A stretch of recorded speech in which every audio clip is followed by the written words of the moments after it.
गुलाब का घमंड। वसंत ऋतु में जंगल के बीचों बीच लगा गुलाब का पौधा अपने फूलों की सुंदरता पर इथला रहा था।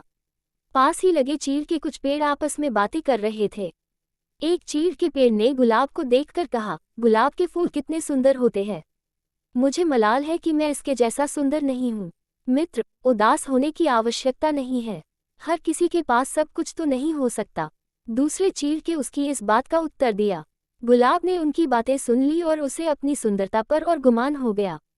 वह बोला, इस जंगल में सबसे सुंदर मैं ही हूँ। तभी सूरजमुखी के फूल ने उसकी इस बात पर आपत्ति जताते हुए कहा, तुम ऐसा कैसे कह सकते हो? इन जंगल में बहुत सारे सुंदर फूल हैं और तुम बस उनमें से एक हो। लेकिन सब मुझे देखकर ही तारीफ करते हैं।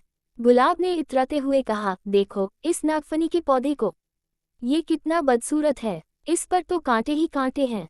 कोई इसकी तारीफ नहीं करता। ये तुम किस तरह की बात कर रही हो? अब की बार चीड़ का पेड़ बोला, तुम में भी तो कांटे हैं, लेकिन फिर भी तुम सुंदर हो। गुलाब को इस बात पर गुस्सा आ गया, तुम्हें तो सुंदरता का मतलब ही नहीं पता। तुम इस तरह मेरे कांटों और उस नागफनी के कांटों की तुलना नहीं कर सकते। हम में बहुत फर्क है। मैं सुंदर हूँ और वो नहीं। तुम में घमंड चढ़ गया है गुलाब। इतना कहकर चीड़ के पेड़ ने अपनी डालियों दूसरी ओर झुका ली। इन सब के बीच नागफनी का पौधा चुपचाप रहा, लेकिन गुलाब ने गुस्से में अपनी जड़ें नागफनी के पौधे से दूर हटाने की कोशिश की, लेकिन ऐसा संभव नहीं था। कुछ देर प्रयास करने के बाद गुलाब ने चिढ़कर नागफनी के पौधे से कहा, तुम एक निरर्थक पौधे हो। तुम में न सुंदरता है, न ही तुम किसी काम के हो। मुझे दुख है कि मुझे तुम्हारे पास रहना पड़ रहा है।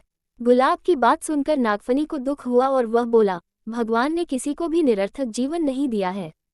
गुलाब ने उसकी बात अनसुनी कर दी।